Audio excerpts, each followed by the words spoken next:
Herkese merhabalar. Salih Demir ben. Bugün sizlerle birlikte Didim Efeler Mahallesi'nde bulunan 4+1 dubleks olarak kullanılmakta olan, aynı zamanda binamızın kendine ait havuz kullanım alanı ve peyzaj bölümlerinin oldukça güzel olduğu bir dubleks daire tanıtımına geldik. Öncelikle sizlere dubleks daire diyorum, fakat aslında burası müstakil bir villa gibi de düşünebileceğiniz oldukça geniş bir kullanım alanı olan ve salonun, antrenin kullanım alanı gayet geniş. Şimdi biraz sonra içeri girip tanıtıma başladığımızda bunu net bir şekilde anlayacaksınız. Ve aynı zamanda dubleks dairemizin hem bahçe katından girişi mümkün hem birinci kattan girişi mümkün. 2 adet ayrı ayrı çelik kapısı bulunuyor.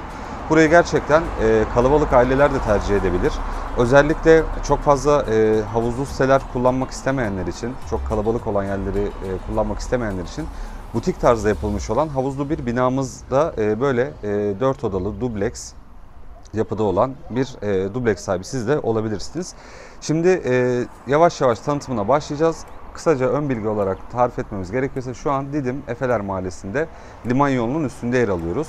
Buradan ana caddeyi, gördüğünüz gibi araçların geçtiği caddeyi takip ederek hem Altınkum sahiline erişebilirsiniz hem de yukarı tarafa doğru gittiğinizde Mavişehir'e doğru erişebilirsiniz. Şimdi öncelikle içeriye bir girelim. Dış konum olarak sizlere tarif etmek istediğim için dışarıya çıkmıştık. Şimdi içeride daha farklı detaylarla başlayalım videomuzun tanıtımına. Öncelikle salon ve mutfak bölümünü sizlere göstereceğim ki zaten oldukça büyük bir salon kullanım alanı burada söz konusu. Mutfağımız aslında açık mutfak ama gördüğünüz gibi salondan aslında bağımsız bir şekilde karşı tarafta yer almasından dolayı salondan bağımsız bir şekilde de kullanılabiliyor. İstenilirse tabii bir alçıpan duvarla burası ayrı mutfak formuna getirilebilir. Mutfak tezgah alanımızı öncelikle şöyle bir gösterelim sizlere. Oldukça geniş bir L mutfak burada tercih edilmiş. Hemen karşı tarafa doğru döndüğümde ise genellikle tabii Didim'deki dairelerde yemek masası koyulabilecek alan pek nadir rastlanıyor. Ama burada gördüğünüz gibi çok rahat bir şekilde hem kitabeli olmasından dolayı da kalabalık da oturabilirsiniz. 6 kişilik bir yemek masası koyabileceğimiz yerde burada bize oluşturulmuş ki zaten eşya dizilimi oldukça mantıklı bir şekilde tercih edilmiş. Sol tarafta bir berjer, karşı tarafta bir köşe koltuk.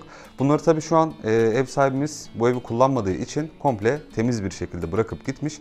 Biz de o yüzden bu şekilde çok fazla etrafı dağıtmadan hızlı bir şekilde sizlere göstermeye çalışacağız. Yine karşılıklı olarak üçlü koltuk ve tekli berjer, yine TV ünitesi alanı bu şekilde oluşturulmuş. Zaten şöyle gösterelim, perdelerden de anlayabileceğiniz üzere dairemizin her tarafından güneş alacak açısı mümkün. Bunu yine alt katta özellikle bahçe kullanım alanına çıktığımda daha net sizlere tarif edeceğim. Üst katta şöyle gösterelim. Yine aynı şekilde yemek masanızı koyup günün birçok saatini burada değerlendirebileceğiniz geniş bir balkon alanımız burada yer alıyor. Şimdi salon mutfak tarafını tamamladıktan sonra kafanızın karışmaması için ben aslında çelik kapı, yani dairemizin ilk girişinden itibaren sizlere bir ön bilgi vermek istiyorum. Şu an üst kattan itibaren biz giriş yaptık. İstenilirse direkt merdiven çıkmadan bahçe katından da girişimiz mümkün. Üst kata giriş yaptığımızda çelik kapıdan girdikten sonra üst katta yer alıyor. Evet, üst kat kullanımını bir ortak kullanım banyosu, balkon alanları, bir yatak odası, salon mutfak bölümü olarak kısaca özetleyelim. Ve üst kattan giriş yaptıktan sonra devam ettiğimiz takdirde sol tarafta ortak kullanım alanlı bir banyomuz burada yer alıyor. Banyonun içerisi gayet yeterli büyüklükte. Özellikle girdikten sonra karşı tarafta büyük bir duşakabin alanımız burada yer alıyor. Yaklaşık 4 kapaklı olarak bunu tarif edebilirim. Geniş bir duşakabin alanımız yer alıyor. Sol tarafta bir lavabo bölümümüz. Hemen onun yanında karşı tarafta bir klozet alanı ve yine bir banyo malzemelerinizi koyabilmeniz için bir dolap burada düşünülmüş. Banyodan çıktıktan sonra hemen sol tarafa doğru bakacak olursak birinci yatak odamızı bu şekilde sizlere gösteriyorum. Çünkü toplamda 4 tane yatak odası inceleyeceğiz ve bunların kullanımı gayet büyük. Ve her birinde de hem özellikle alt katlarda bulunanlarda bahçe kullanım ve balkon kullanım alanları mevcut. Üst kattakinde de yine 2 adet balkon kullanım alanımız burada mevcut. Yatak odamızın içerisine girdikten sonra sol tarafta çift kişilik bir yatak, hemen onun yanına bir komodin, karşısına bir gardırop düşünülmüş ki zaten bunlar yazlık amaçlı eşyalar olduğu için genelde minimal eşyalar tercih edilmiş. Bundan dolayı yine fazla eşyalarınızı da koyabileceğiniz alan gayet boşluk alanlar yer alıyor. Bu yatak odamızın arka tarafa doğru açılan, şöyle gösterelim, bir balkon kullanım alanı burada yer alıyor. İkinci balkon kullanım alanımız ise az önce videoya başladığımız bölüme doğru çıkıyor. Tabi bu balkonu hem yatak odasından hem salondan çıkarak kullanabiliyorsunuz. Diğer balkon ise sadece yatak odasından kullanabileceğiniz bir balkon alanı yer alıyor. Şimdi devam edelim. Zaten sol tarafa döndüğümde salon ve mutfak kullanımını sizlere göstermiştik. Mutfağın ayrılabilir olmasını zaten kendi giriş kapısından da buradan anlayabilirsiniz. İstenirse sol taraf salon, sağ taraf mutfak olarak değerlendirileceği takdirde yemek masasının bitiminden itibaren istenirse buraya bir duvar örülebilir ve burası kapatılabilir. Yine balkona çıkmamız için de ikinci kapımız ön tarafta yer alıyor. Şöyle göstereyim. Tabii dairemiz tam köşe konumdan olmasından dolayı önünüzde herhangi bir yakınında özellikle herhangi bir yapı olmamasından dolayı burada özellikle gün akşam üzeri gibi olduğunda çok güzel bir şekilde hem gölgede hem de önünüz ferah bir şekilde oturup çayınızı kahvenizi içebilirsiniz, yemeklerinizi yiyebilirsiniz. Şimdi alt kata doğru ilerleyeceğiz. Alt katın kullanımını sizlere tarif edeceğim. Burada tabii özellikle şöyle de düşünebilirsiniz. Giriş katı gündelik olarak kullanırsınız. Bir misafiriniz geldiği zaman üst katı sanki ayrı bir daire hissiyatı gibi zaten kendine ait girişi olması, banyosu olması, mutfak alanının olması gayet yeterli büyüklükte olduğundan dolayı üst katı misafir gelecek olan aileye göre de dekore edebilirsiniz. Bu katında yine aynı şekilde, aynı açıyla başlamak istiyorum ki daha net anlaşılsın. Giriş katın çelik kapısından girdikten sonra ise yine banyo yerlerimiz aynı. Odalarda biraz değişiklikler var. Onları da şimdi sizlere tarif edeceğim. Alt katın kendine ait banyo kullanım alanı ise bu şekilde. Girişten itibaren yine tam karşıda büyük bir duşakabin düşünülmüş. Bu sefer çamaşır makineleri ve sıcak su için kullanılan termosifonumuz sol tarafta düşünülmüş. Hemen onun yanında ise geniş bir, yine şöyle tamperli cam diyoruz bunlara. Oldukça dayanıklı, herhangi bir kırılmaya, çarpmaya karşı mukavemeti sağlam olan tamperli camlı lavabomuz burada yer alıyor. Burası da yine hem geniş hem kullanışlı olan bir banyoyu şu an için inceledik. Banyodan çıkıp sola döndüğümde ise yine bir çift kişilik yatak odamız burada yer alıyor. Tabi burada sadece yatak olarak burası düşünülmüş. Sağ tarafta bir çift kişilik yatak, hemen onun üstünde bir klima ve karşı tarafa bir kanepe düşünülmüş. Bu tabi aslında çocuklu bir aile gelirse diye mantıklı olarak düşünülmüş. Bu çek yatağı açıp da yine bir yetişkin veya iki çocuk burada rahatça yatabilir. Buranın kendine ait balkonu bu şekilde. Yine buradan özellikle kendi balkon alanına buradan çıkıyor. Zaten şu an bildiğiniz üzere bahçe katına inmiş durumdayız. Şu an ilk birinci katta yer alıyoruz. Bu yatak odamızda yine üst katta incelediğimizde metrekare olarak ve plan olarak birebir aynısı. Şimdi gelelim son olarak iki tane yatak odası sizlere göstereceğim ki bu yatak odalarından özellikle şu an içerisine girmiş olduğumuz ebeveyn banyolu çift kişilik ve daha büyük olan yatak odamız burası. Buraya da girdiğimizde ilk olarak banyosunu sizlere göstereceğim. Girişten itibaren sol tarafımız lavabo alanı olarak düşünülmüş. Hemen yanında bir klozet ve karşı tarafta duşakabinle beraber banyodan çıkıyoruz ve sağ tarafta oldukça büyük. Şu an için tabi 5 kapaklı bir gardırop burada kullanılmış. Ama istenirse şöyle payı en azından sizlere gösterelim.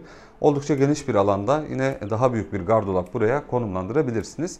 Sol tarafa doğru döndüğümde ise yine bir çift kişilik yatağımız, klimamız ve tekli bir kanepemiz burada yer alıyor. Tabi istenirse buralarda TV ünite bağlantıları da var. Televizyon da bağlanılabilir hemen yatağın karşı duvarına doğru. Buradan yine ortak kullanım alanlı balkonumuza çıkabileceğimiz alan bu şekilde. Buradan ise tabi şu an dış demir korkulukların kilitleri kapalı olduğu için onları açamadık. Şöyle gösterelim. Tabi demir korkuluklarımız üzerinde de sineklikler mevcut. Buradan ise direkt çıkarak hem bahçe bölümüne hem de karşı tarafta bulunan havuz alanına doğru geçiş yapabiliyorsunuz. Bu da oldukça kullanışlı. Tabi burası hem tatil için hem istirahat edebilmeniz için hem de kalabalık aile olarak düşündüğümüzde oldukça güzel bir şekilde vaktinizi geçirebileceğiniz güzel bir seçenek olacaktır. Çünkü kişi sayısı, ağırlayabileceğiniz kişi sayısı oldukça fazla. Hemen hemen her odada çift kişilik yatak hariç tekli yatak koyabileceğiniz bölümler burada yer alıyor. Yine bu odamızda bir genç odası olarak iki tane tek kişilik yatak baza başlık koyulmuş. Şöyle kendine ait de yine kullanılabilecek olduğumuz karşı tarafta Gardırobumuz, yine kullanılmayan, şu an bağlantısı olmayan bir televizyonumuz var. Dediğimiz gibi burada şu an minimal eşyalar tercih edilmiş yazlık amaçlı kullanılmasından dolayı. Ama siz bunları oldukça farklı şekilde dekore edebilirsiniz. Buradan da yine hem bahçe bölümüne hem havuz bölümüne çıkabileceğimiz bir kapımız da burada yer alıyor. Bu dairemizin aslında şöyle tarif edeyim ben sizlere. Kullanımı neden diğerlerinden farklı olarak söylüyorum. Çünkü pencereleri oldukça fazla. Her taraftan hemen hemen 3 cepheden de güneş alabilen ve şu an perdelerin kapalı olmasına rağmen, şöyle store perdelerimizin kapalı olmasına rağmen içerisi gayet yeterli bir aydınlığa ulaşıyor. Zaten köşe konumda olmasından dolayı güneybatı cephesine doğru bakıyoruz. Burada gün batımını ve özellikle sabah saatlerinde öğlene kadar güzel bir güneş alıyor. Ondan sonra güneşin batışını özellikle üst kattan çok rahat bir şekilde izleyebiliyorsunuz. Şimdi daireyle alakalı kısacası sizlere tarif etmek istediğim iç özellikleri bunlardı. Üst kata çıkalım ve videomuzu orada sonlandıralım.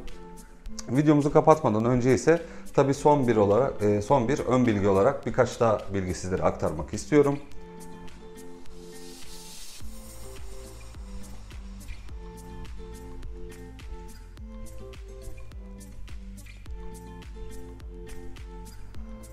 Evet, tekrar üst kata salon bölümüne doğru çıktık.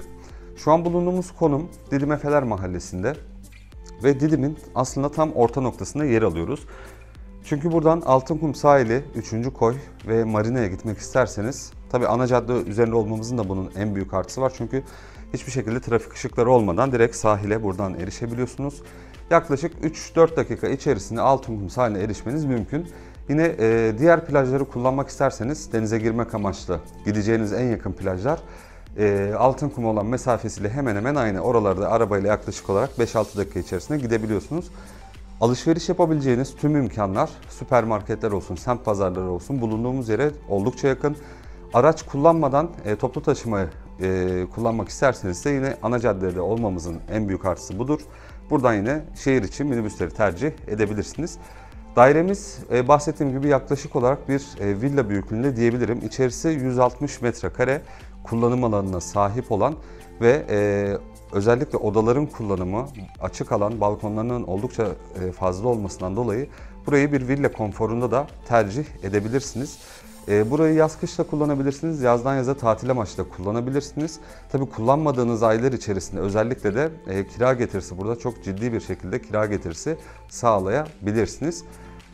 Benim sizlere kısacası bahsetmek istediğim özellikler bunlardı. Aklımıza gelen tüm özellikleri bahsetmeye çalıştık. Fiyat bilgisini açıklama kısmına ekleyeceğim. Güncel olan fiyatını, bu ay içerisindeki fiyatını videomuzun altına ekleyeceğim. Videomuzu tabii ilerleyen tarihlerde izlerseniz muhakkak arayarak fiyat bilgisinin güncel olup olmadığını sormanızı tavsiye ediyorum. Çünkü herhangi bir yanlış anlaşılma olmasını istemem. Evet, benim size burasıyla alakalı bahsetmek istediğim özelliklerin sonuna geldik. Umarım beğenmişsinizdir. Çünkü hava biraz sıcak. Bazen konuşmamızda da kelime kayıpları olabiliyor. Konsantrasyonumuz dağılabiliyor sıcaklığın etkisiyle. Bundan dolayı kusurumuza bakmayın. Sormak istediğiniz tüm soruları aşağıda yazan cep telefon numaralarından ister WhatsApp üzerinden mesaj bırakarak, ister bizleri direkt arayarak merak ettiğiniz tüm soruları sorabilirsiniz. Sizin de bu şekilde satmak veya kiralamaya vermeyi düşündüğünüz tüm gayrimenkullerinizle alakalı satış sürecini hızlandırmamızı isterseniz bizlerle iletişime geçebilirsiniz. Beni izlediğiniz için çok teşekkür ediyorum. Bir sonraki tanıtım videomda tekrardan buluşmak üzere. Kendinize çok iyi bakın. İyi günler dilerim. Hoşça kalın.